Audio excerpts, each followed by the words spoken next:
All right, welcome in. It's the Arrowhead Addict podcast brought to you by KC Beer Company, Kansas City Beer Company. Patrick Allen, Matt Verderame, Matt Conner, and Sterling Holmes, who is at his side gig at ESPN in Kansas City, and he's got This was my suggestion, y'all. I said, put the KC Beer Co. on a post-it note and put it on your forehead, and he did it. Sterling, getting any weird looks from anybody over there at ESPN Kansas City? All of them. Yeah. Welcome into we're going to preview the AFC playoffs. So it's playoff week, everybody. We got a lot to get to. Obviously, the last time we were all together, the Chiefs had won, but we didn't know who they were going to be playing, what the lay of the land was. So we're going to get to all that. I am drinking a KC Beer Co. Dunkel. You hear me mention this one on the ad. I don't know if you guys have had this one yet. Sterling, I know you're a big fan of the Baltic Porter, but goddamn, is it good? A Munich-style brown lager. Cheers. It's incredible. It's good stuff, man. It's good stuff. Okay, let's get into kind of the lay of the land, if you will. So it's Chiefs versus Steelers. I'm sure all of you listening know this by now, but just in case you are living under a rock or something and missed what happened the rest of the weekend, it's Chiefs versus Steelers. The Chiefs ended up with the 2 seed, which was kind of a bummer because the Houston Texans made a little bit of a game of it. Let's kind of just start there. Were you guys nervous, Verderame? Were you like, oh man, the Texans might actually pull this off? Or did you know the Texans were going to Texan? I mean, I thought they'd lose, but I wasn't nervous. I was excited. I just couldn't believe it. I actually tweeted at one point during that mini comeback. I was like, my God, this is going to be an all-time heater for the Chiefs. Like Jacksonville and Houston are going to win these games. You kidding? Like it almost felt like Nirvana at that point. But like in the end, they end up being a 2 seed. That's not a bad place to be, especially when going into the weekend. It was incredibly likely they were going to either play the Chargers or the Colts. And both those teams present different challenges. We had talked a lot about that. I thought the Chargers would be a really tough matchup. I thought the Colts would be a better one for the Chiefs. They end up getting the Steelers, who, look, it's the NFL, anything's possible. Let's be real, are the best matchup anybody has in the playoffs. So for the Chiefs, not a bad draw at all. And in the meantime, you got New England going up to Buffalo. We're going to get into all this. You got the Raiders going to the Bengals. Like there are some very plausible scenarios where the Chiefs have a nice road if things break their way. Yeah, most certainly. And I guess that'll bring us to our first question. Are you happy with the Chiefs' first round draw? Verderame, you've already said absolutely. Matt Conner, how do you feel about the Steelers matchup? I mean, yeah, how do you not love it? They were, they just won by 26 less than a month ago. And we add Travis Kelce at this point, right? So you got to feel good. We get Nick Bolton on the other side of the ball. Yeah. There's a little bit of things that, the Steelers add. TJ Watt, I think, was hurt in that last game. So he's going to be more of a factor, I think, this time around. But, yeah, how do you not love it? This feels like the weakest AFC playoff group total I've seen in years. Yeah, I love it. I'm with you. TJ Watt, I mean, we'll get to the game preview later this week. But, yeah, just can't let him wreck the game. He's the only one that could, cause some wonky things to happen. So the Chiefs, I'm sure, will have a plan for that. Sterling Holmes, they're calling it in the kingdom the Ben Roethlisberger retirement party. How do you feel about that? Did you get Ben something to send him off? I think they're being nice. I was calling it the Weekend at Bernie's version of Big Ben Roethlisberger. I mean, this dude can't pass the ball past the line of scrimmage. As long as you wrap up Deontay Johnson, you're golden. I love this matchup. This is awesome. Give him a big old L to hold as he leaves. It'll also, to me, a little bit fitting because he's had so much success against Kansas City throughout his career. We all know about the field goal game. We all know about the Eric Fisher hold. So this would be outstanding. Let him go out with an L. You get that monkey off of your back. He's done. This is fantastic. I'm extremely excited about this matchup. Yeah, as you should be. Definitely don't think the Chiefs could have gotten no NFL game is easy, but the easiest probably opponent that they could have gotten, a team that they handled earlier this season. Not really that long ago, actually, as well. All right, again, This podcast is brought to you by KC Beer Co., the Kansas City Beer Company. It's the largest independent brewery in Kansas City with a focus on German-style brewing. That's what they do, and damn it, do they do it well. This Dunkel is absolutely incredible. Can't recommend it enough. And you guys, you stepped up so huge for us this week. You let KC Beer Co. know that you appreciated them sponsoring this podcast. Keep that going. Check out their beer. Let them know you're going to check out their beer because they're feeling the Arrowhead Addict love, and that's all because of you guys. And that's going to mean we're going to get to keep doing this podcast and keep bringing you great content. So we've all got our swag, so it's working out well for us too. Because I needed another beer hat, and now I've got. What do you guys think? Does this look good on me? Looking good? Looking fresh? It looks wonderful. Beautiful, right? Beautiful. Except for the face. The hat, it's a really nice hat. It's because it hides your face. It does even better. Yeah, it does. It does cast a little bit of a shadow. All right, let's get in. So here's what we're going to do, everybody. It's playoff week for the Chiefs. So rather than, as you may have noticed, since we're going live on a Tuesday, as instead of our regular schedule with an audio version with just Sterling and Matt Tuesday, we wanted to hit you live on YouTube.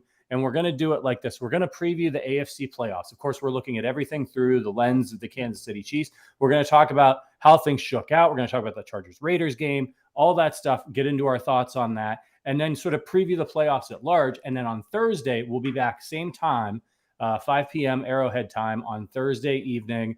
We'll be back, and we'll get into the nitty-gritty of the Chiefs-Steelers game. So it's going to be a fun week, and then we'll have some surprises for you on Sunday as well, wall-to-wall coverage. Okay, let's talk Chiefs football in the playoffs, but I want to start with the Raiders-Chargers game. I don't think that this group, and we talked a lot about how we thought the Chargers were the biggest threat to the Chiefs. They know the Chiefs well. They play the Chiefs tough. Justin Herbert's a great quarterback. They've got a lot of weapons over there. Unfortunately for the Chargers, they're not going to the playoffs.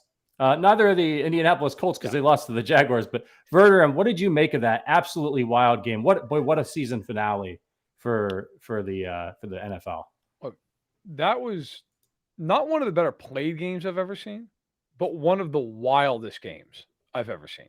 That was 29-15, or excuse me, 29-14, I think it was. It's 15-point game. You're like, all right.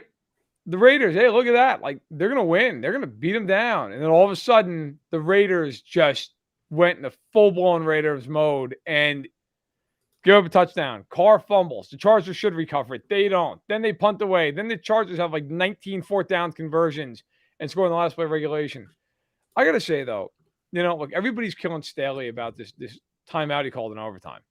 I don't understand why. I don't think that had anything to do with anything. Like, they were going to run the ball there either way. I would argue, if you want to crush Brandon Staley, crush him for the fact that they couldn't stop the run all year long. And on 3rd and 4, they bring out their run-stuffing personnel package and give up 11 yards. That's what I'd kill. Like, everyone in the world knew the Raiders were going to run there, and yet they still get enough yards to kick a field goal. I would kill him more for the 4th and 1 inside his own 20-yard line. I don't care what the analytics say. That is nuts. In that spot, with everything that's gone on in that game, you can't block at all. I disagree with it. But look, ultimately, I think if you're a Chiefs fan, at least in my opinion, you are thrilled with the outcome of that game. Thrilled to death. Like, the Raiders are in the playoffs. You've beaten 89-21 over 2 games this year. You get the Steelers, who I don't know how many of you know or care. The Chiefs are a 13-point favorite this week. I went back and looked. This is the biggest spread in NFL history in the wildcard round. The biggest. By 2 full points. So by 2 points. That's insane. Nobody had ever been more than an 11-point favorite in a wildcard game. The Chiefs are a 13-point favorite. And by the way, since the merger in 1970, there have been, I tweeted about this earlier, there have been 58 games in the playoffs and across all rounds that a team has been favored by double digits. They are 48-10, the favorites are, straight up. Against the spread, they're 34-23-1. So history favors the Chiefs. And I got to tell you, the line would have been a lot smaller if they were playing the Chargers. So I think it worked out just fine for KC. And heading into the last day of the season, we were almost all convinced, look, it's going to be the Chargers. And the big thing about that was because one, we thought that the Chargers would beat the Raiders, but we also didn't think that the Colts would lose to the Jaguars. That's how the Chiefs ended up playing the Steelers. It was total chaos. Sterling, what were you thinking during that Raiders Chargers game? Were you one of the people that were you hoping for the tie to happen? Like, I wasn't, because I didn't want the Chargers in the playoffs at all. Like, just get them out now. But what did you think? Dude, oh hell yeah, I wanted a tie. I want absolute chaos. I get it. You want the Chargers out, but how funny would it be? Big Ben, all these Steelers fans think they're automatically in the playoffs. They tie. That would have been incredible. Would have been awesome. This is best case scenario for Kansas City. Yeah, this is best case scenario for Kansas City. I agree. Ripping on Staley. If you know me, I'm one of the most analytical, positive people there are. That was stupid. Even the numbers say don't go for it. It was dumb. Yeah, the Cardinals went for it. Different scenario. They've already locked up a playoff spot. Completely different case. That was just a very poor decision by Brandon Staley. The Raiders tried to give it away. They did, because Justin Herbert became incredible down the stretch. He was phenomenal in the end game right there. But the Chargers, they can change quarterbacks. You can change head coaches. You can change cities. End of the day, Chargers are going to Charger. They found a way to blow it, and they did. It was the most Chargers game of all the Chargers games we've seen recently. Matt, Conner, what were your thoughts on that wild last day of the season? You know what I loved? I loved the Colts getting their comeuppance after, like, because they've been the source of Chiefs dread, like, a few times over the years. And to see them have, like, clinch and win, like, winning in scenarios twice in a row. The Jags were so bad, they still won and still owned the first pick in the draft, right? So they were like day class A of the lowest tier. And then, Carson Wentz just laid an egg. That whole team has some serious questions to ask from top to bottom. Those trenches weren't getting anything done. So there was a part of me that, like, it's been several years since the Colts embarrassed the Chiefs, but it was kind of nice to see karma do a big loop and come back around. I took some joy from that one, that's for sure. Yeah, and it was, I mean, boy, not only did the Colts lose, the Jaguars kicked their asses. And this is what Verderame was, the point he was making when he said he wanted to play the Colts if the Chiefs had to go up against somebody, was because they were one-dimensional. And the Jaguars were like, all right, look, we're not going to let Jonathan Taylor run wild on us. Go ahead, beat us, Carson Wentz. And he couldn't do it. If you could stop Jonathan Taylor, that he's the key that unlocks that offense. So that was Nick pretty Foles crazy. wasn't coming out anytime soon. That Carson Wentz looking over his shoulder. Hey, Nick, bail me out again, please. Right. And in fact, I believe Eric Fisher got benched in that game. Our old friend Eric Fisher. Things were going so poorly. It wasn't good at the end. And I'll tell you that, you know what? That game goes to show. Coaches, we all know, anybody who's ever covered a press conference, whoever's watched a press conference, coaches say whatever they have to say to cover for their guys. And they should. That's their job. You keep it in-house, all that, fine. But I'll tell you, you can't hide it on the field. When you got to win a game, coaches' true feelings, they come out in the way you play a football game. The Colts were down double digits in the third quarter at Jacksonville. And halfway through the third quarter, Carson Wentz had thrown 10 passes. That's all you need to know about what Frank Reich thinks of Carson Wentz. Okay? And he's the reason they brought him there. First round pick, third round pick, all that stuff, worked with him in Philly. And yet 10 passes. And we saw why, because the second he started throwing the ball, it was pick city, and that was the end of the game. This is why if you have a quarterback in the NFL, and I'm not breaking any news with this, you have such a massive advantage. You're always in the game. That's why, to me, the Chargers were the biggest threat to the Chiefs in the AFC. I firmly believe that. I still do. Herbert, you saw why in the fourth quarter and overtime of that game. The Chargers were a dumpster fire around him. Dropped a million passes, have a crappy defense. The line was getting blown off the ball. I wasn't too keen on the way they coached that game. And yet they almost won. Single-handedly because of Herbert at the end of that game. Right? And you have to stop that tidal wave. That's why I think, really, and we'll get into it on Thursday, that's why I think the Chiefs have just such an overwhelming advantage in this game. Like Roethlisberger, you know, I was actually on Saran Petro's show right before this when we were talking, and one of the things I mentioned was, he asked me, do you think there's any chance he has some magic in him? I said, well, not unless he goes back 5 years. He has no arm. No. Like, if you're the Chiefs, you can play them so aggressively because you know the ball no more than maybe once or twice is going to be thrown over your head.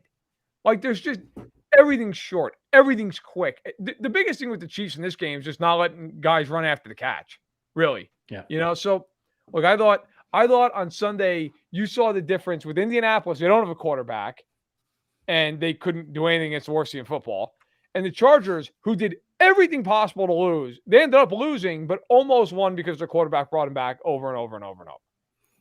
And if we can put a bow on the Chargers for this season, here's some stats for you. You know, they started 4-1.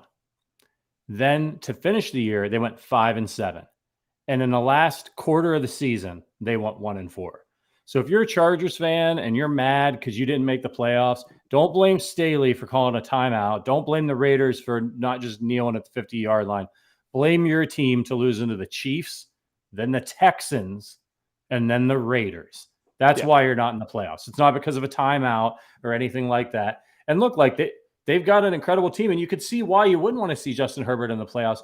And that's why I think that dude's special. That drive, that last drive where he went down and tied the game to take them into overtime, it looked like they were done for about 5 or 6 different times on that drive. And the Raiders, give him credit, man. They were getting after him. He was getting pile driven into the turf over and over and over again. They were hitting him. There were a lot of quarterbacks that, like, they just wouldn't have been, that would have been it. Like, they would have been so gun shy from getting hit like that. Herbert's just ice cold delivering the football.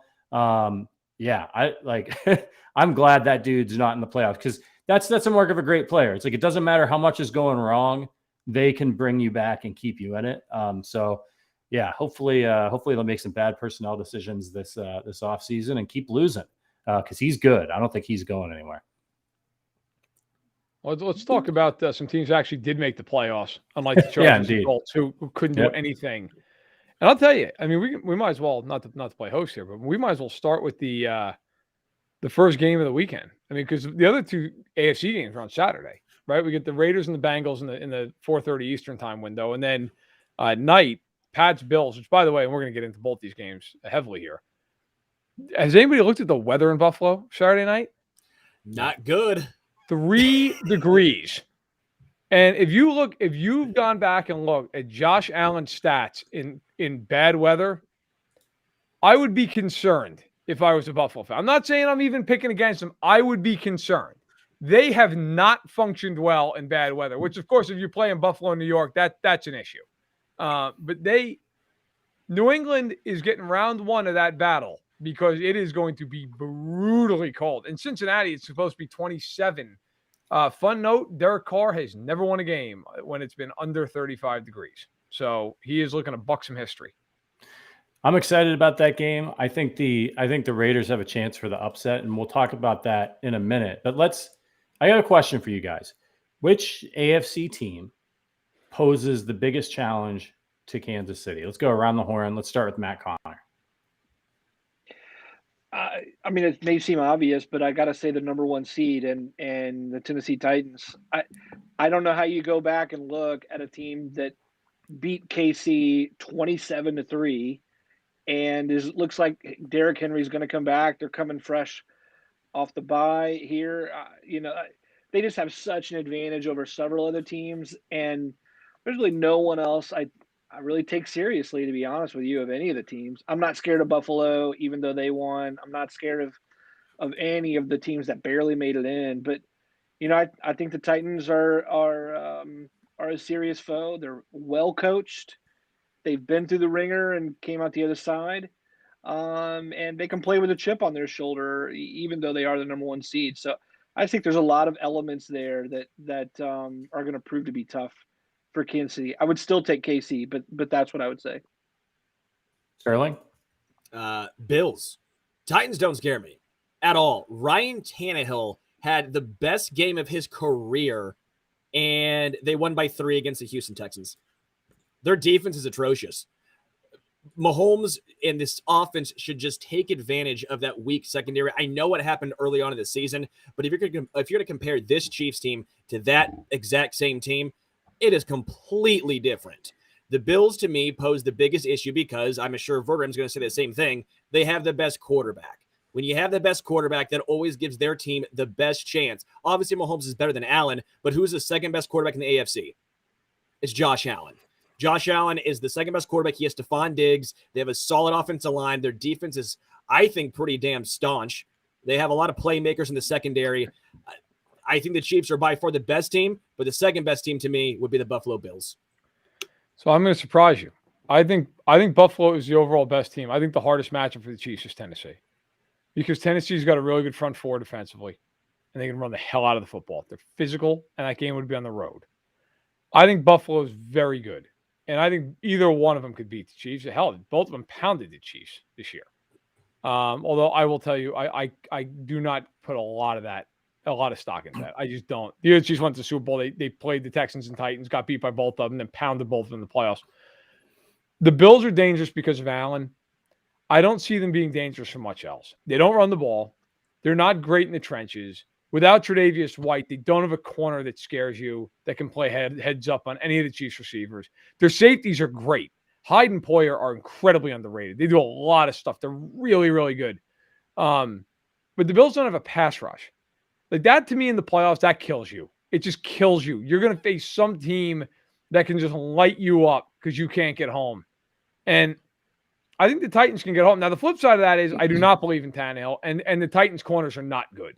And if Mahomes has time, he's going to rip him up. He's just going to throw all over the place, in my opinion. But healthy Derrick Henry, A.J. Brown is a beast. Julio Jones may not be Julio Jones of old, but he's still Julio Jones. I would respect the hell out of him. Vrabel's a really good coach. But I got to tell you, look, the Titans and Bills could both beat the Chiefs.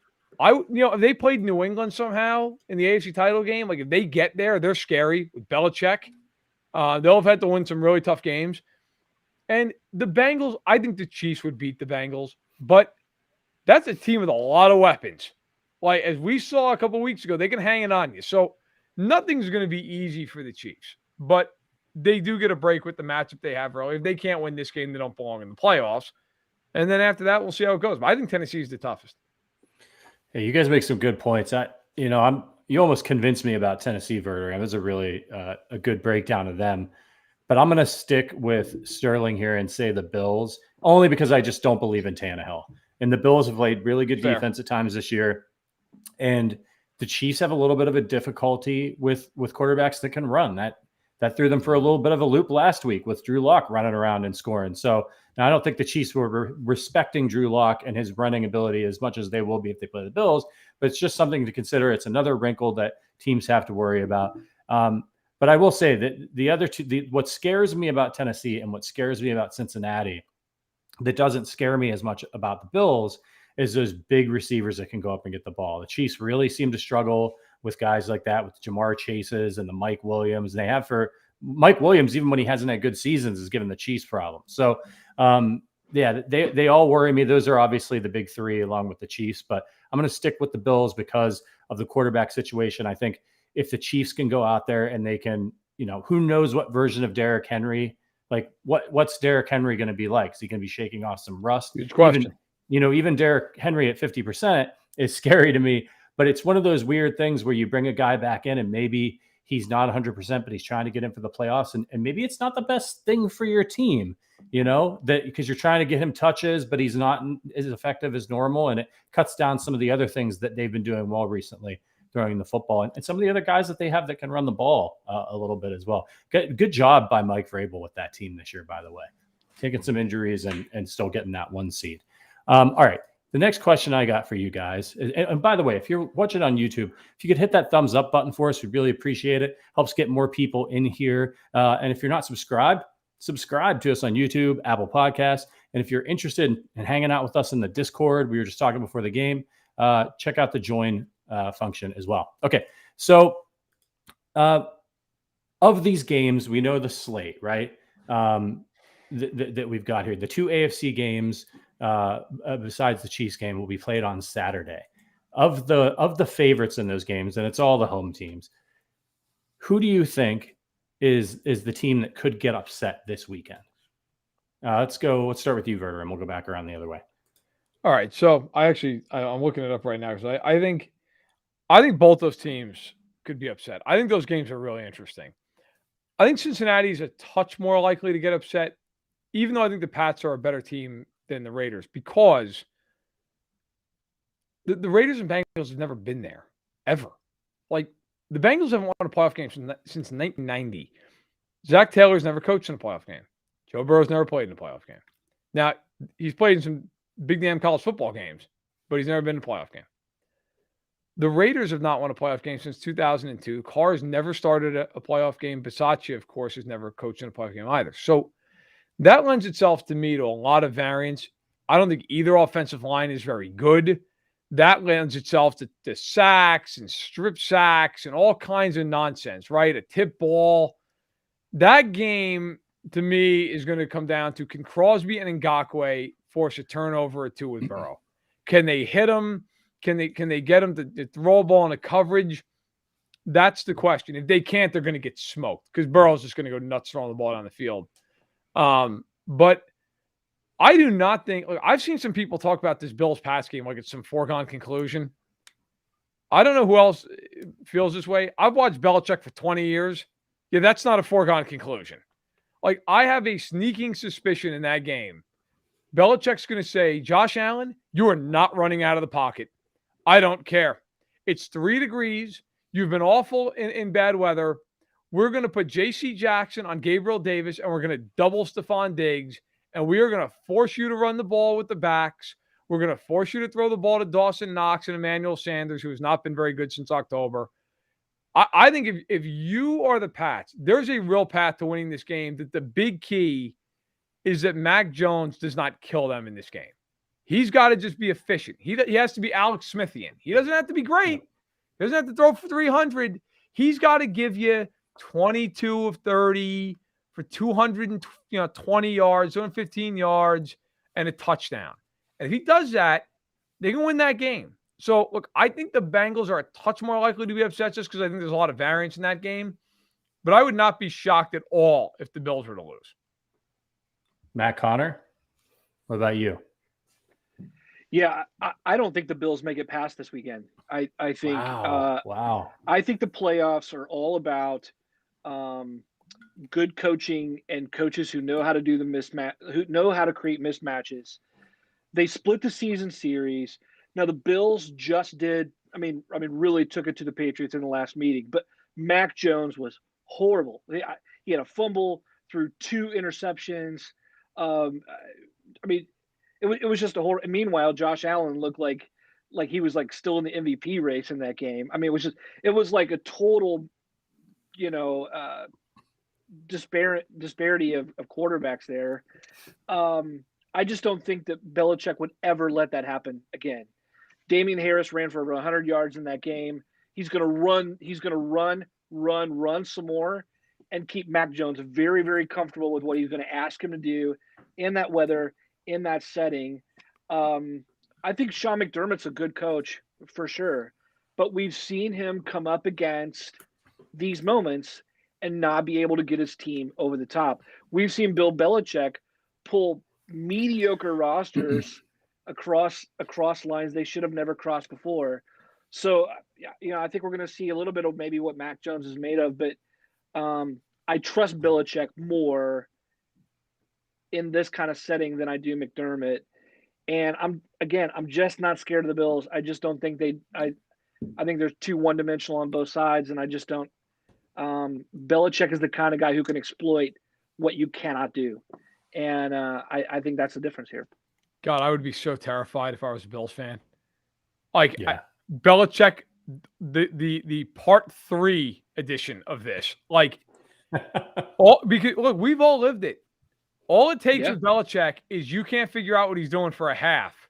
Yep. And you're screwed. Like, you're playing so far, especially in weather like that. You get down in a game 10 points, something like they're going to just turn the screws. It becomes so hard. Look, the Bills are a favorite, and they're a favorite for a reason. I would be scared to death of that game if I was a Buffalo fan. I would be very concerned that you're going to have one of these games where Belichick comes up with something, playing like dime the entire game, and there's nowhere to go with the ball. I think, by the way, and now Sterling, take it away, man. I think that's what they're going to do. I think they're going to play dime and dollar defense. They're going to put 6 and 7 defensive backs out there. They are going to beg Buffalo to try to run the ball. And they're going to say, if Allen scrambles, we got our fastest guys on the field. He's not going anywhere. I have a feeling that's exactly how they're going to play him. And if they do, I think Buffalo's going to have to run. And we know how much Buffalo loves to run the football. So it becomes a very interesting game. Will you take what the defense gives you? We saw the Chiefs struggle with that for 3 months. It's a hard thing to go against who you are in the biggest moment of your season. Sterling? So I think the Bills win. And I know all this Bill Belichickian and what he's going to do and what he's done in the past. Only issue is he had Tom Brady on the other side. If you get up 10, okay, sure. Yeah, Tom Brady is going to go check down and hit his guys, not going to make any mistakes. I don't trust Mac Jones to do the exact same thing. Hell, Belichick doesn't trust Mac Jones. Look at the 3 pass attempts. For me, and the last game against Miami, they were down in the fourth quarter by 2 touchdowns, and they're still running the damn ball. They don't trust Mac Jones. For me, they do not. I think the Raiders actually beat the Bengals.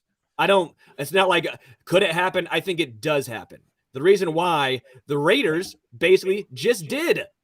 The Chargers and the Bengals are that Spider-Man meme pointing at each other with the exact same team. Their variance is so high, you have no idea what's going to happen. I think the Bengals come out sloppy. I think Joe Burrow, while he's been on this extreme heater, is going to stop eventually. He's not shown the consistency in a 6-game, 8-game, multiple game stretch that he can do the exact same thing week in and week out. I think the Chargers, they've shown more consistency, to be honest with you. Derek Carr, you know what you're going to get. He's an above-average quarterback. Not spectacular, not horrendous, above average. I think that gets it done. I'm with you, man. I'm with you 100%. That's my upset special. I'm going to put money on it. The Raiders, they're going to go to Cincinnati. It's their first playoff game in a long time. They got a lot of young players, and that matters. Experience matters. And I just think the Raiders are playing good football right now. And so are the Bengals, granted. But what the X factor in this game for me, it's Joe Burrow and his inexperience, and it's Max Crosby.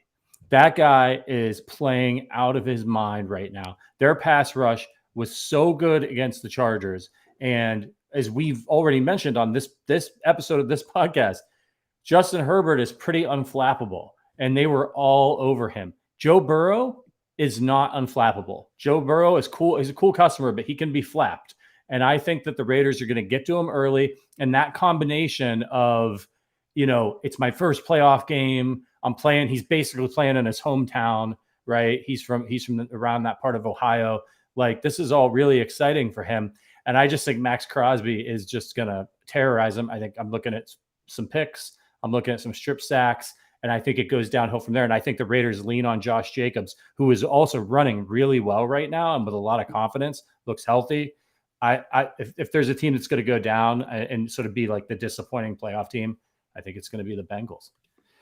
Patrick, I'm digging you and I have agreed on this so far with Bills and Bengals. You and I. Yeah. Maybe we have to have a little wager here.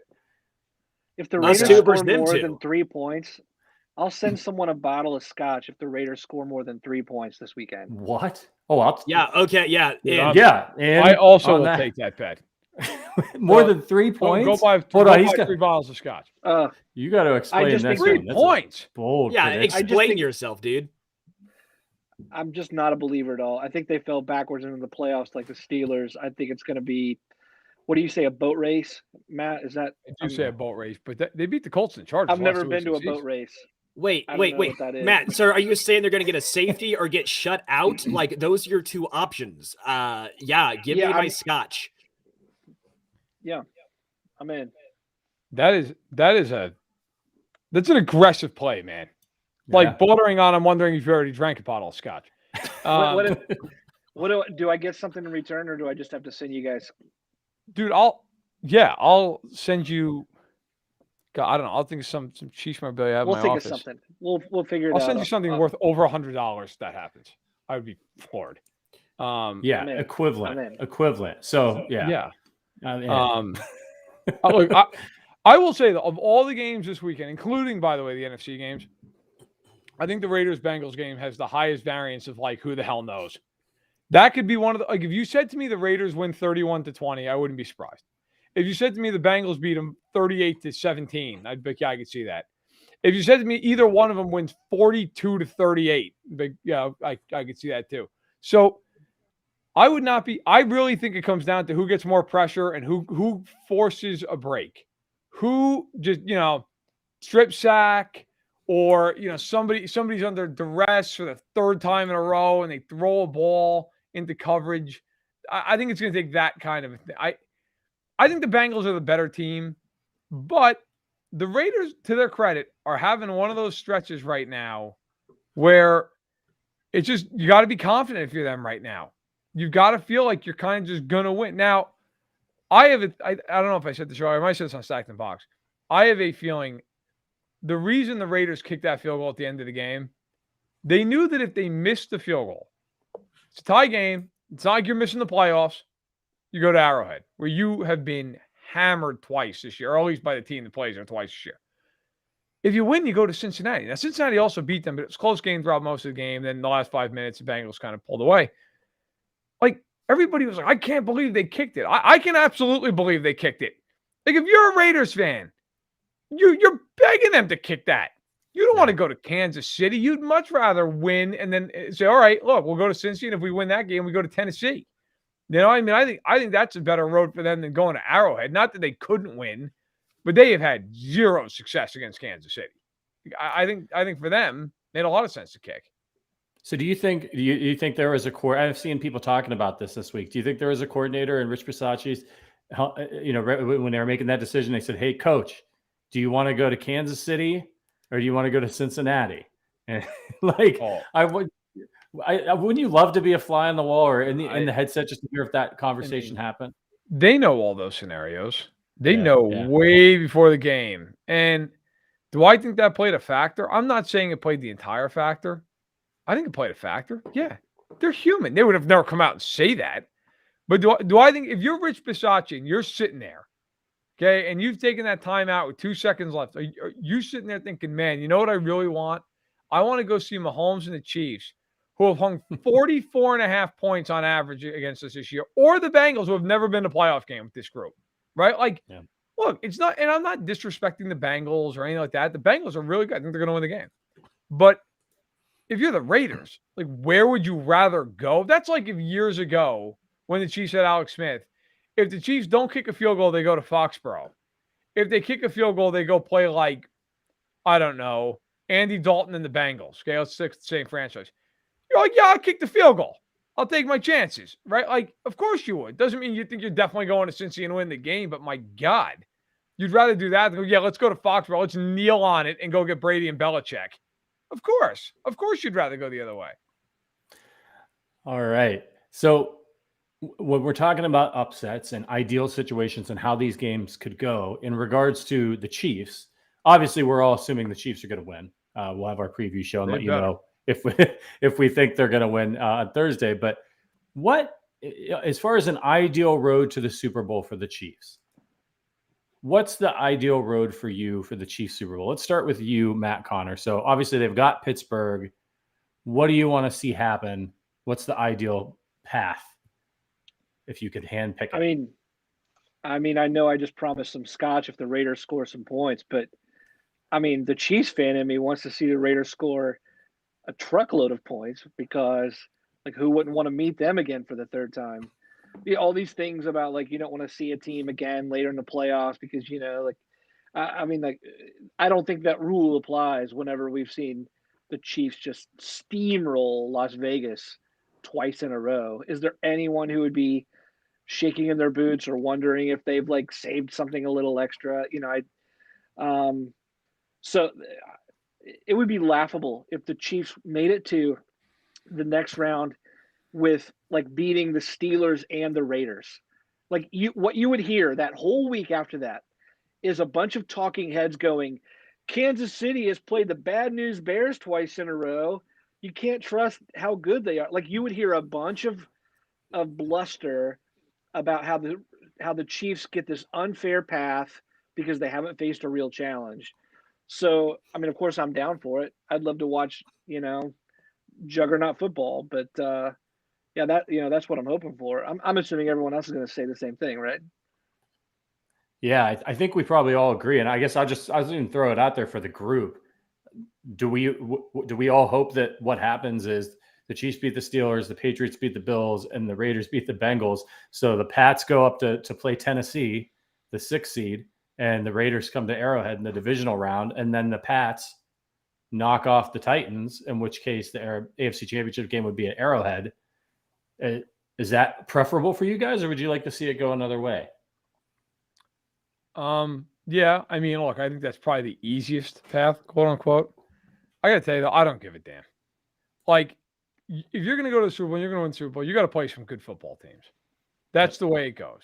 That's the way it is. The year the Chiefs won the Super Bowl, they had to beat Deshaun Watson. Now that Houston team was not great, okay, but they had to beat a very good quarterback with some star players on that team. They had to beat Tennessee, who at the time everybody kind of thought was a Cinderella. Well, as it turns out, Tennessee's really good, and that was a team where Henry was unbelievable that year, and the Chiefs stopped them. And then they played the Niners with the best defense in football and had this unbelievable running game and all the rest of it, and Samuel and Kittle and Sanders. To me, yeah, the easiest road, yes, it's Pittsburgh, it's Vegas, and then it's probably New England, right? Like, yes. But I'm also the belief, like, it is the playoffs. If they play the Raiders are going to be hot as hell, and all the pressure in the world is going to be on Kansas City in that game. Nobody is going to give the Raiders a shot to win that thing. And the Raiders are going to be like, look, we got embarrassed like none other. Like, we're going to be trying to win that game. Like, go all out, handle business. Now, do I think Chiefs would beat them? Yes. But I don't think it's an easy game necessarily. And I don't think beating Belichick in an AFC Championship game, I don't care who the hell's quarterback is easy. So, yes, it's the easiest route on paper. But I firmly believe, and Jose just said it in the chat, the biggest opponent of the Chiefs is the Chiefs. Missing tackles, taking penalties. If Kansas City plays good football for the next 3 weeks, they'll be in the Super Bowl. I don't care who they play, where they play them, what time the game is, what the rest differential is. I don't give a shit. If Kansas City's healthy and it plays to its capabilities, they will win. And that's honestly how I feel about it. The ideal path of getting to the Super Bowl is getting to the Super Bowl. That's all that matters. Who cares who you're playing? You have to beat who's ever in front of you. That's what matters. I know it's a stupid cop-out answer, but that's the fact of the matter. And who cares? If you play good teams, that gets you even more prepared to play whoever's coming out of the NFC. You think the Raiders are going to get you super prepared? Derek Carr, is he the equal to Tom Brady, to Aaron Rodgers, to Matt Stafford and that loaded Rams team? Yeah, that's a good Just point. Get there, baby. And for me, look, I want the Chiefs to get to the Super Bowl, and so from that point of view, yeah, give me the teams that I think are inferior, the most inferior teams in the AFC, because that means the Chiefs get to the Super Bowl, and then all they have to do is have one good game, and they win the championship, as opposed to going up against the Bengals and Bills and Titans. But if you want the catharsis tour, right, it starts with retiring Ben Roethlisberger, and then getting revenge against the Bengals, and then or getting revenge against the Bills, and then getting revenge against the Bengals or the Titans, whoever makes it through, right? Like that's your catharsis tour. And then you could go and maybe finally the NFL gets its dream of having Mahomes versus Rodgers in the Super Bowl, and then you have that battle. Or would you rather see Tom Brady and get that revenge for Mahomes? I don't give it one iota about revenge. But just think, if you get to win, baby. They're gonna win. Okay, so I'm telling you, the scenario is the Chiefs are gonna win the Super Bowl. Who do you want to play to Tampa? Because I think they would kick Tampa's ass. Honestly, they want this not because of any revenge stuff. They're just not the same team. Godwin's not there. Brown's not there. Defensively, they can't stop a nosebleed in the passing game. David's all banged up. Like, I just think it's kind of the reverse of last year when the Chiefs kind of limped in there with a million guys out. I think the Bucs are just all beat up. I think the Chiefs would just throw the ball all day. Like, can you think about the difference between the Super Bowl offensive line and this offensive line? I just think, and you want to talk about like how I just mentioned, I think the Raiders would be really laser focused if they played the Chiefs again. You know what the Chiefs would be like waiting for that game for 2 weeks? They get to avenge that. Like I think the Chiefs would light them up this year. I really do. I think the only team in the NFC for me personally that would worry me is the Packers, because Rodgers cancels out Mahomes, and then you get into like, well, who's better other than that? Now, look, you can make a case either way, but I think the Packers are the best team in football. I do. I think they're the slightly better team. I think they're the best team in the league. If Kansas City saw anybody else out of the NFC and was healthy, I think the Chiefs would win the Super Bowl. And I think against Green Bay, it's a coin flip. But I think anybody else is 60-40 or better. But they got to get there. Even this game against Pittsburgh, look, and rightfully so, we're all sitting here like, yeah, they're probably going to smoke Pittsburgh. It is still a playoff game. They still have to win it. Like and God forbid, man, they could even win it, but they lose somebody who's key. Like, that's the other part of this, and that's true of every game. You know, what if the Bills crush New England, but, of course, nobody's rooting for it, but, like, what if, like, Josh Allen gets hurt? And then it's like, okay, yeah, they won, but now it's Mitchell Trubisky next week. Like, all that stuff factors in. So. Pro Bowler Trubisky, by the way, just to you. It's a Pro Bowler. Oh, my God. Pro Bowler. So is Derek Anderson. So is Matt Castle. But hey, listen, I think if you're poor Matt Castle, wherever he is, he's like, the fuck did I do? I'll tell you what he did. Matt Castle somewhere minding his own business. I'm in pain. He did like get he was AFC surrounded by the West biggest championship. garbage fire. And he was a very nice person, by the way. Don't yell at Matt Castle. Not a good quarterback. I think Matt Castle could have had not quite an Alex Smith career, but if he had the right coach, he could have had like a Alex Smith, Chad Pennington, maybe career if he had all the right pieces around. I'm just gonna say that, put that out there. Maybe people disagree, but I got a Matt Castle jersey from a bootleg from China, so I gotta give him some respect. All right, so listen, who is your? This is a fun question. Who is your dark horse Chiefs impact player for the playoff run? So somebody who obviously we know the key guys, Jones and Mahomes and Tyreek Hill and Travis Kelce, but who is like low key the guy that you're like, man, if we're going to do this, this person could be the difference maker for the team. Let's start with Matt Conner. Willie Gay. I mean, to me, that presence in the middle was lacking when they went last year. And remember, there was so much buzz about the Bucs linebackers compared to the Chiefs.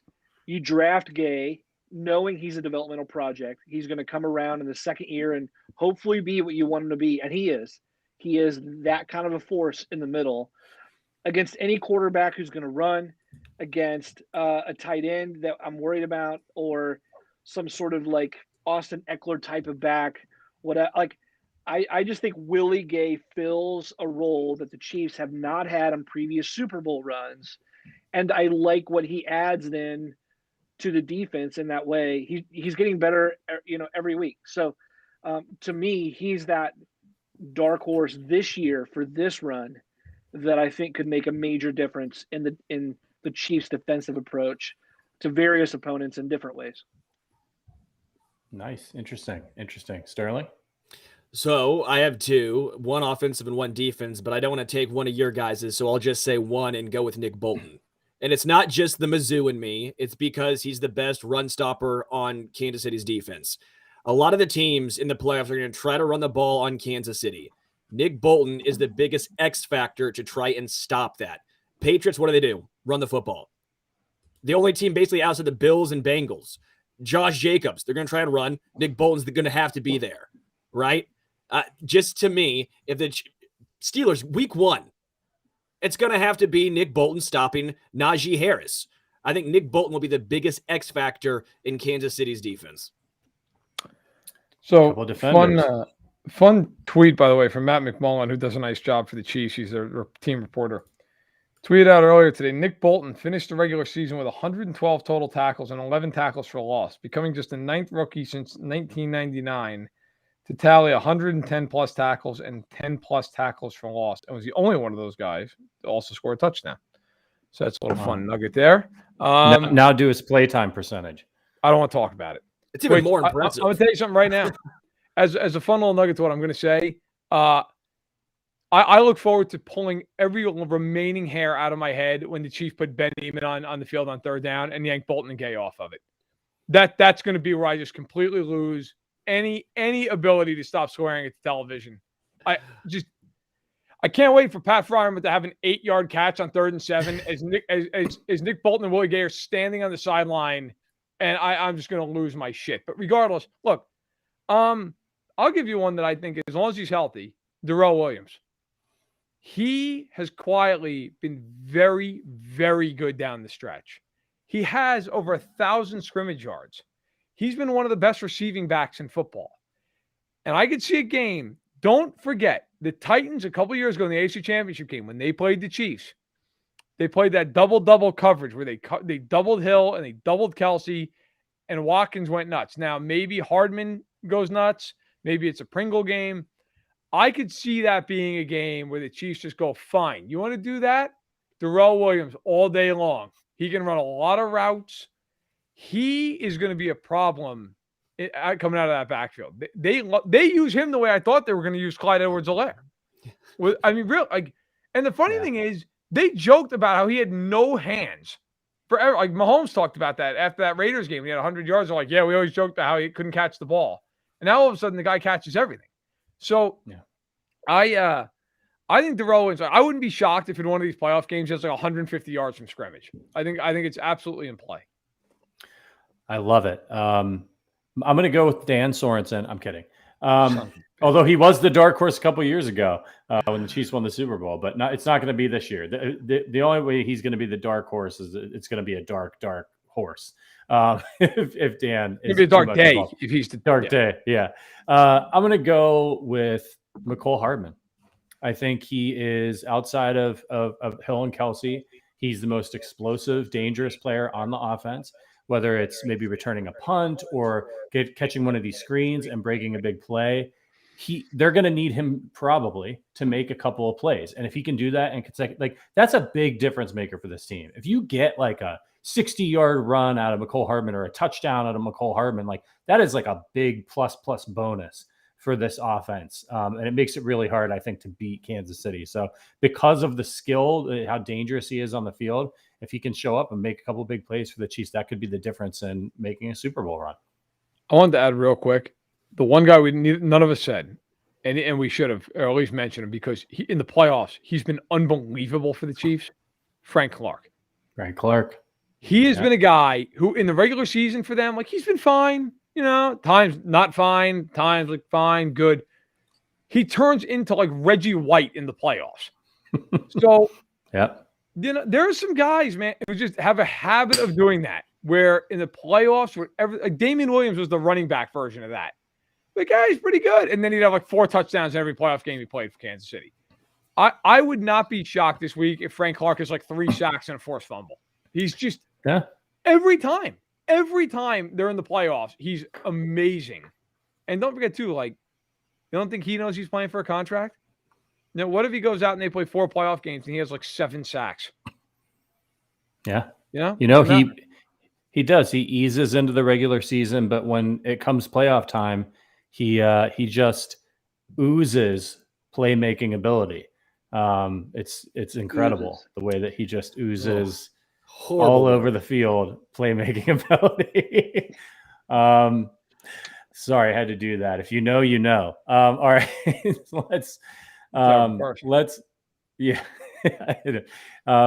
so answer this question for me. This is a fun one.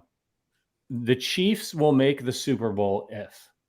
Let's start with you, Verderame. The Chiefs will make the Super Bowl if they don't beat themselves.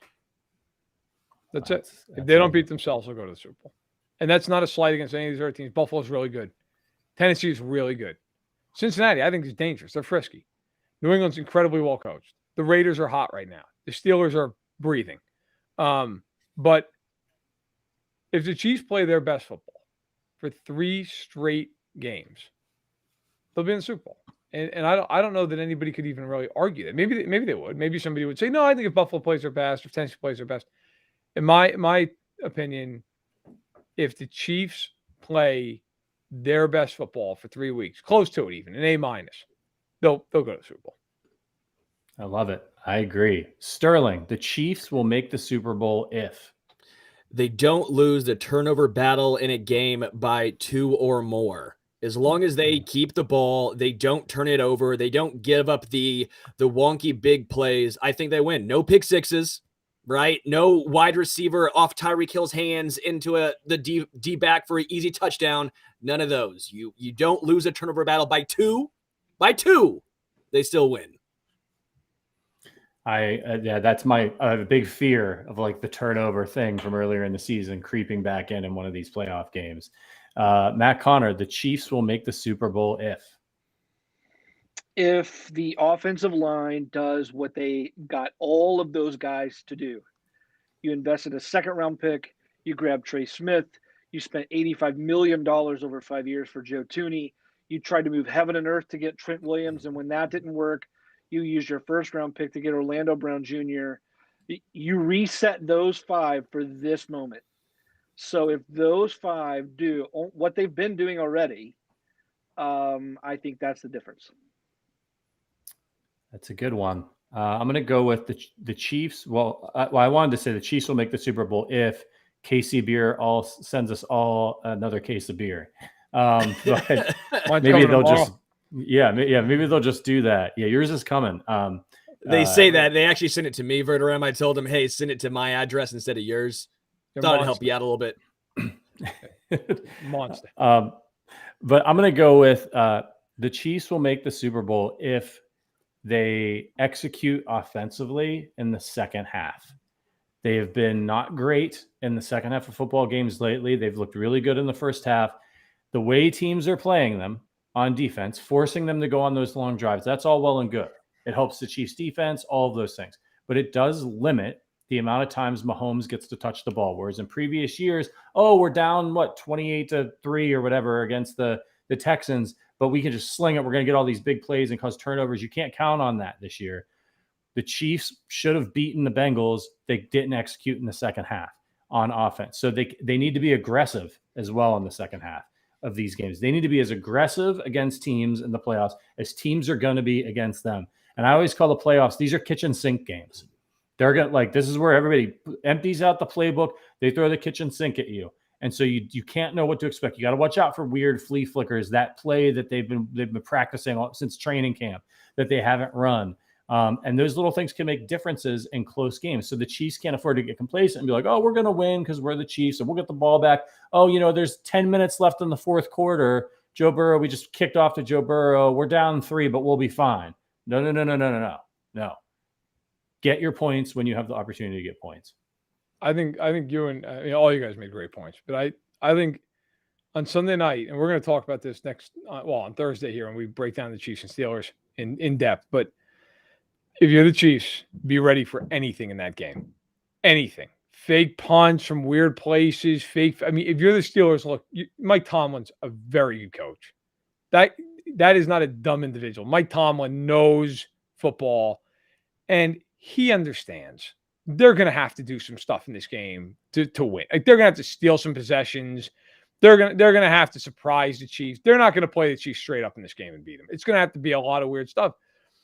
So I expect that. The other thing I expect Andy to have some plays you've not seen all year. They do this every time they get to the playoffs. They plot all these plays they've been sitting on all year long and been working on. It's like when they ran that Rose Bowl parade play, right? And they'd worked on that since OTAs. And they waited till 4th and 1 in the Super Bowl to unveil it. I remember sitting in the press box and what the hell are they doing? And boom, up the gut and it works. The other point I wanted to say real quick, Matt Conner well said about the line. How amazing is it? They have a center and a right guard who are rookies. You're not even the least bit concerned about either one of them. Like normally you'd go into a playoff game and go, God, like especially against the defensive front, with Cam Hayward and TJ Watt. And even Wormley, who's been really good, he's got 7 sacks this year. You'd be like, oh, God, that is a big concern. Not even remotely concerned. Like, to the point, actually, where you're like, yeah, that might be our biggest strength. It's the interior of the offensive line. That's a hell of a job by Brett Veach to land those two guys. I mean, it really is. We're going to get to our predictions for the AFC playoff games, not the Chiefs game. I think you know what we think, but we're going to do that on Thursday. But just right before we get to that, I wanted to ask the three of you, the way that the schedule shook out with the Chiefs, like, so, it's a little weird. Like, there's 2 AFC games on Saturday. So those teams will be done, and then they can watch the Chiefs Steelers game, and they can start scouting. They might even know who they're going to play in the divisional round.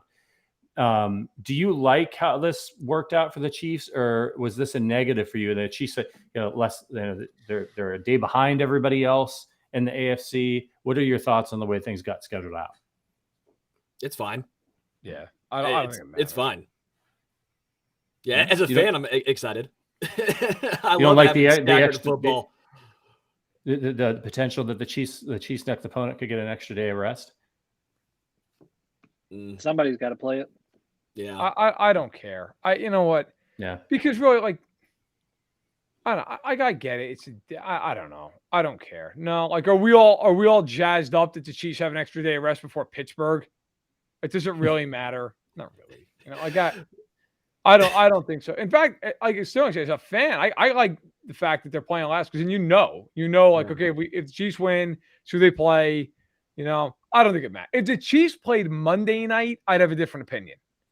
Yeah, but playing the Saturday, Sunday games, I don't care. That's standard. The Monday game, that is a little bit of a different deal, because like the Bucs and Eagles, you can say, well, they're all one game apart. The Bucs and Eagles play Sunday, like in the morning, essentially. The Cards and Rams play all the way on Monday night, and then whoever wins that game is going to have to travel. That's a lot. That is, and in some cases, you might have to travel all the way across the country. Like that, you're asking a lot. There's a scenario where the Rams and Cardinals play. The Rams win. Or the Cardinals win. Actually, it doesn't even matter. Okay. Whoever wins that game, there's a scenario they got to go play Tampa and go all the way across the country. That I think matters. The Chiefs and the Bills and whoever, I don't think it's a big difference. I'm a little shocked the NFL allows for that kind of intrigue. Right. It's the Monday game really sucks. That's a late game for the Cardinals and the Rams, but you got to figure that means they're definitely going to play on Sunday the following week, whoever wins that game. Yeah. Right. Like, I would throw a fit if I was one of those coaches and I had to play the Saturday game after playing Monday night in the divisional round of the playoffs. So that may sort of be a little bit of a clue. Probably one game is going to be NFC, so they'll probably stagger them. But the Chiefs could maybe have a greater chance of playing on Saturday than they do on Sunday. By the way, I want to say a welcome to Cheeto Freak's dad, who's joined the group. He's involved. I see him. By the way, I've seen you with a lot of comments. Appreciate you being so active. Also signed into 6 different accounts to like it 6 times. My man. But the whole Freak family is here it's beautiful to support the show. It's a beautiful thing. About the weather in Kansas City on Sunday night. I'm just looking at the weather app, so I'll take that for what it's worth. But it's supposed to be sunny throughout the day at 37, but at night it's supposed to be 16 degrees and clear. So those old bones of Roethlisberger, that ain't warming him up. Nope. I don't think Roethlisberger is exactly thrilled to death that it's going to be 16 degrees. But it is what I think for the Chiefs, Mahomes has proven it. The cold weather does not bother him. Unlike with Allen, where he's really struggled with it in Buffalo, the Chiefs have had no issues playing in snow, playing in cold. So I think, he does. Ben does wear gloves, but you're still 39 years old, man, and you're still taking those hits at 16 degrees. That hit's different than when it's 60. Like hitting that ground. Yeah, there's nothing fun about that if you're Roethlisberger and you're just getting pounded on in that weather. And nothing like hypothermia as a retirement present, right?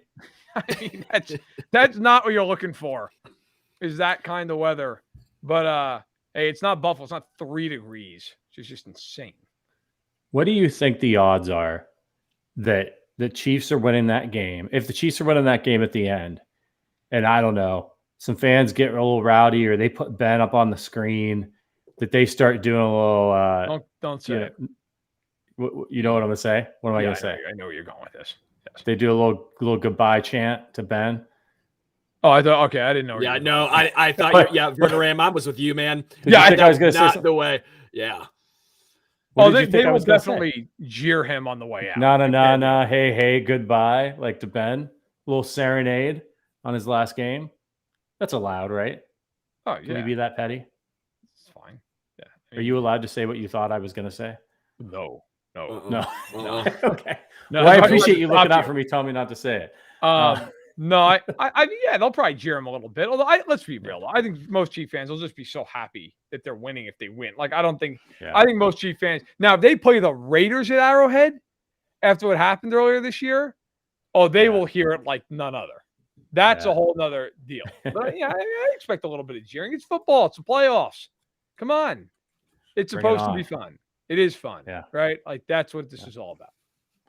All right, let's get into our wild card predictions. Let's start with Raiders at Bengals. Let's start with you this time, Verderame. What's your final score prediction in that one? 30-27 Cincinnati. So I apologize, Connor, but about 9 times more points than you think the Raiders are going to score. I think it's close, and I think that game is the highest variance of any of them. So I think it's totally possible the Raiders win, but I will take who I think is the better team at home with a quarterback who right now is just playing great football. So I'll take Cincinnati to win for the first time in a playoff game in 31 years. Wow, that's bananas. That's longest current drought. Matt Conner, what about you? I guess it's Raiders 3, right? What are the Bengals score? No, less than 3. Gotta be less. I get 3 points. I get 3 points on that. 30-3, man. I think it's 30-3. I think it's I just think it's. I think them and the Chiefs. You know what? Here's the thing. People use this term house money. They've never been to a casino. Have you ever won with house money? Like a casino will give you like some free chips for your birthday to play with. You put that junk in the slot machine. You don't win with house money. Anyone who says they're playing with house money has never gambled in their life. These teams are losing like I lose those free chips in 5 minutes. There's no way. There's no way. Fans would rather go hear a pitch for a timeshare condo than rewatch what's going to happen to both those teams on Sunday. I love it. Matt Conner gunning for Ryan Clark's job at the Hot Take Factory. Sterling. Give me the Raiders 31-30 over the Bengals. I think it's extremely close. I think it's going to be really fun to watch. I think the defenses both get burnt. Again, I think Derek Carr is playing with a lot of confidence. He's been more consistent. I'm going to go with the more consistent team. As weird as that sounds, I do want to give the Raiders some credit. They've had the most off-the-field drama and just horrific acts I have probably ever seen consistently through a season. And Derek Carr and the rest of the team, they've come together. Give me Derek Carr and this team that's bonded. I'm going to go, obviously, with the Raiders because that's what I said. I think it's going to be an ugly one. I'm going to go Raiders 17. Raiders 17, Bengals 16 in a game that makes you want to scratch your eyes out. But I think the defense is going to muck it up with the Raiders and Joe Burrow. All right, let us know out there in the chat. By the way, some of you already are Bengals. Cheeto Freak says Bengals 3-0 after 7 overtimes. Oh God, that would be an eye scratching out sort of game. Although it'd be kind of fascinating. Jalen says Las Vegas 28, Cincinnati 24. Doyle BBQ says Vegas 31, Cincinnati 28. Appreciate y'all's predictions. Okay, Patriots at Bills. We'll start with you this time, Sterling. How's it going to go down? I think the Bills win, and I think they do it pretty convincingly. Give me the Bills, say 31-17. I just don't see how the Patriots, if they fall behind, how they can catch up. They're built on trying to run the football. They're not built around trying to catch up from even a touchdown deficit. They don't trust Mac Jones. I think Josh Allen gets some of the cold weather monkey off his back. He had his big playoff win last year. They had the big win against Kansas City this year. I think this is the next stepping stone for Josh Allen, and that's beating the Patriots in the playoffs. Very, very convincing argument. Matt Conner, what about you? Man, I mean, I already said I think they're losing this weekend. The Bills are losing. I believe in Belichick. I think it's gonna be a close call. I mean, they're two good teams, good coaches. It wouldn't surprise me if it goes either way. But yeah, I'll go with New England 28-24. Oh, that's an interesting score. Verderame? Buffalo 23-20. I think it's close, and I think it's very in play that Buffalo loses that game. But I think Allen finds a way to win it in the end. I have no faith in Jones. None. If you told me Mac Jones plays a B+ game, I think they'll win. I have a fear if you're a Pats fan, you end up being like, I cannot believe we played that well defensively and lost because Mac Jones went 15 of 37 with 2 picks. Like, that's kind of how I think it ends. But I think the Bills have a real shot to be in a very, very tough game they could lose. Yeah, I agree with you that you always got to watch out for Belichick. But the way I kind of see this one going, to be perfectly honest with you, is a little bit like last night's national championship game. I think it's going to be close early and kind of ugly because that's the way Belichick's going to need the game to go. But I think at the end, Buffalo's offense is going to kind of overwhelm the Patriots. They're going to score enough points to where Mac Jones has to start throwing the ball a little bit, and then disaster is going to strike, maybe in the form of a pick 6. So I'm going to go Bills 28, Patriots 16, in a game that's maybe a little bit closer than the score indicates. But I don't. Mac Jones is I wrote a tweet thread about this earlier this year, and I actually want to go back and revisit it to see how close it ended up being. But Mac Jones was essentially like halfway through the season was having the exact same season that Matt Castle had when Tom Brady got hurt. I mean, the numbers were like down to a couple of yards in some cases. It was actually pretty staggering. If Belichick knows how to drag a mediocre quarterback into the playoff picture, even though Castle didn't make it, they won 11 games that year. So that's the way I think this one goes. What about you guys out in the chat? We got a New England 33. Oh, I lost it. Someone thinks New England's going to score 33. We got a 17-27. Our boss and Arrowhead Addict founder, by the way, is in the chat. The co-founder of Arrowhead Addict, the fan-sided network, Zach Best, is out there supporting the show. So give a little hat tip, y'all. We're only here because of Zach and Adam starting Arrowhead Addict way back on April Fool's Day in 2007. How cool is that? And remember, they made this blog. It was like Herm was the coach. So they got this thing going during the darkest of days. Zach's got it, Patriots 23, Bills 21. So another Patriots upset. Inacio says New England 24, Buffalo 20. And Oregon Fishing, Pats 24-23. Josh Allen throws a game-losing pick 6. That would be brutal. I think in this game, you got Mac Jones, rookie quarterback in the playoffs for the first time. And the Bills have experience now. They've done this dance a couple of times, and I think that's going to be a big difference for them, that they're going to be feeling confident. They're not going to be intimidated. They're not intimidated by the Patriots anymore, and they're not intimidated by the playoffs, which actually that's what makes me probably the most nervous about the Tennessee, running into Tennessee and running into Buffalo in these playoffs, is just the experience matters. I think it matters. And I think the Chiefs have, they've had experience and they've run into these teams. And so we'll see how that all works out. Oh, Zach says, love you, Addicts. I love you too, Zach. All right. We did it. 1 hour and 15 minutes. Any closing thoughts before we take a breather, and we come back on Thursday night to talk about this Chiefs-Steelers game in depth? I got nothing. No? I think the AFC is going to be a really exciting weekend. I mean, the AFC is going to be very exciting. And I think Saturday in particular, you're going to have 2 games where any of those 4 teams can win. Look, the home teams are favored for a reason, but anybody can win. I think it's going to be fascinating to watch how it all plays out. Drink some KC beer until Thursday. We'll drink it after then too, but we'll tell you to drink more on Thursday. So today, tomorrow, drink some KC beer, tag us on Twitter, and we'll have some fun. Nice. Love it. Which joke Matt is Conner? best? Which joke is God. best for the game? Najee. Wait, what was I gonna say? Oh Christ! Najee by night. Not that one. Not that one. All right.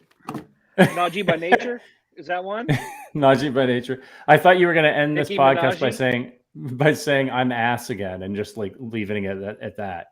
No, that was but I've an had to pee all-time. for like 30 minutes. Well, that's your problem. By the way, thanks to Fresh305 for the super chat. I want to appreciate you guys, the work, the effort that you put into this podcast. I can see us being really big in the future. Well, listen, any success we all have is due to you all watching and listening and subscribing and paying attention. So we sincerely appreciate it. And Evan Werner, can you get KC beer sent to PA? All right. Well, they're not allowed to send across state lines. So, mine was, I drove to Missouri and I picked up all of the beer for us here, and I'm distributing to Verderame, and I'm driving to Verderame's tomorrow, and I'm driving to Matt Conner's in Indiana as well, just to drop that beer off. KC beer is great though. You got to get to KC. Maybe you can go for the playoff game if if the Chiefs make the divisional round. But I will say, and thanks for the super chat, because of you all, you've been absolutely incredible.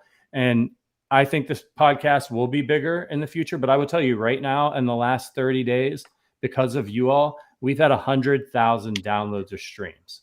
100,000. That's just awesome. You guys are absolutely incredible. And don't worry, Cheeto Freak, I'll be back next week for the divisional round. I'm going to be at Arrowhead. So maybe. Wait, you didn't even say hi to me, Patrick. This is bullshit. What? That's right. Well, that he didn't ask me to go to the game. Wait, you didn't even text me? Patrick, Nothing. I live here. This is where, look at the sign. It says Kansas City behind me. Yeah. Patrick. That bag of dog crap that was left on your porch, that was me saying hello. That could have been any one of my neighbors. I didn't even hear about it. I heard nothing about this. Nothing.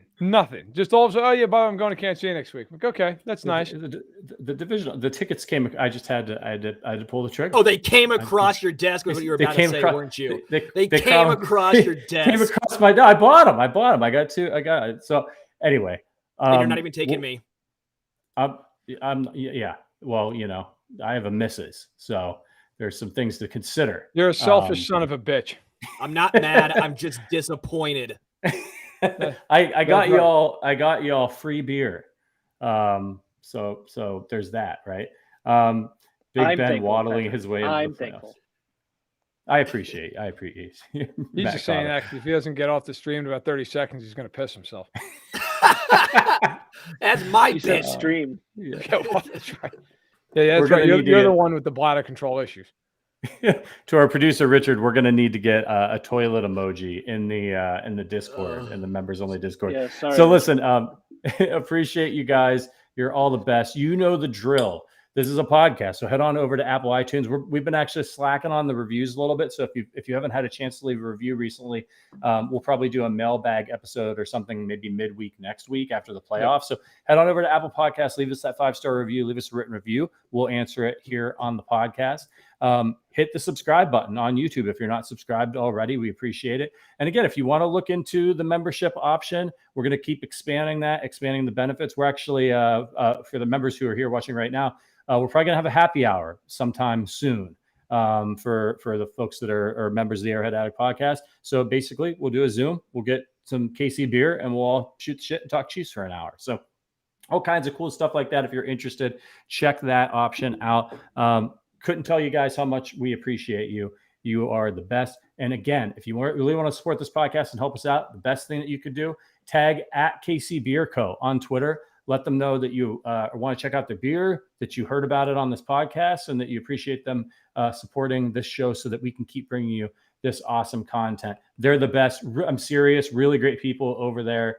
And I can't wait to knock a couple back the next time I'm in Kansas City. All right. For Sterling Holmes, for Matt Verderame, for Matt Conner and his bladder, I am Patrick Allen. We will see you. We'll be back here at 5 o'clock on Thursday night to preview Chiefs versus Steelers. Until then, go Chiefs.